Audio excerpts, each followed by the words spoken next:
आज जटणी निकटस्थ पुरी जिला हरिपुर ग्राम रे सैयद गुदरीशाह बाबांकर 41तम उर्स वार्षिक उत्सव बहु धूमधाम रे पालन हो जाइछि।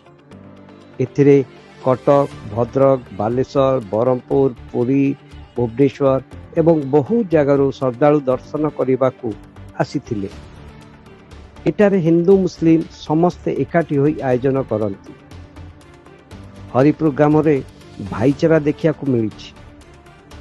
एठारे समस्तकर मानसिक पूर्ण होइथाय बोली मान्यता अछि। मजार कमिटी पक्षरु समस्तक पई खाइबा पीवा आयोजन होइथाय।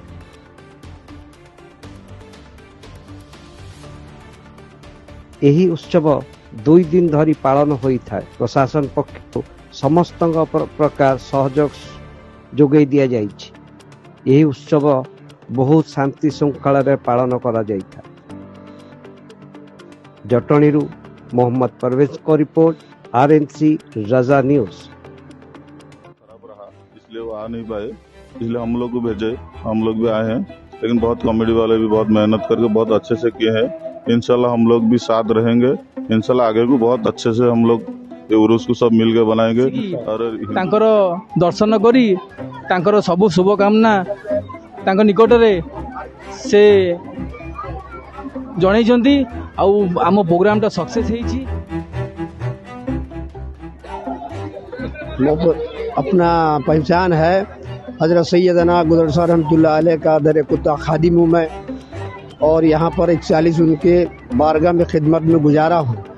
और इन लोगों की मोहब्बत है, यकीदत है, इज्जत शोहरत सब बख्शा है। बड़ी दूर दराज से लोग आते हैं इस मोहब्बत से और अपने अपनी मुराद भी पाते हैं। बड़े बड़े केसेस यहाँ पर कैंसर वगैरह, पैरालिस, बहुत से ऐसे कुछ बीमारियां हैं जो शिफा पाए हैं लोग। और यहाँ पर दरबार में तमाम हमारे जो नौजवान कमेटी है बड़े इश्क मोहब्बत वाले हैं और इतना खिदमत कर रहे हैं कि आशिकों भी उनको मदद दे रहे हैं कि खिदमत करने का। और मैं चाहता हूँ ये सिलसिला हमेशा कायम रहे और सरकार का डंका बजता रहे। 3 किलोमीटर हरिपुर आसिया भक्त मान किसी आयोजन सब करिछु। आ ये बहुत प्रत्यक्ष पीर आउ एठार जो माने मानसिक करिसंती आज पर्यंत कई फेल है नाती। ये यांकर गोटे माने जलंता ये जहाँ को कहती। आ तेणुक समस्ते सब भक्त एठी प्रति वर्ष आसंती। एथरक भी भल आमर आयोजन सब आम करिछु कमिटी तरफ रु।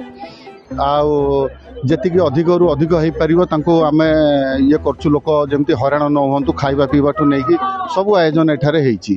आ एटा 41तम वार्षिक उत्सव आमे आज मनौछु। आ भगवान का पाखरे कृपा करछु सब ठीक ठाक रे हेइ जाऊ।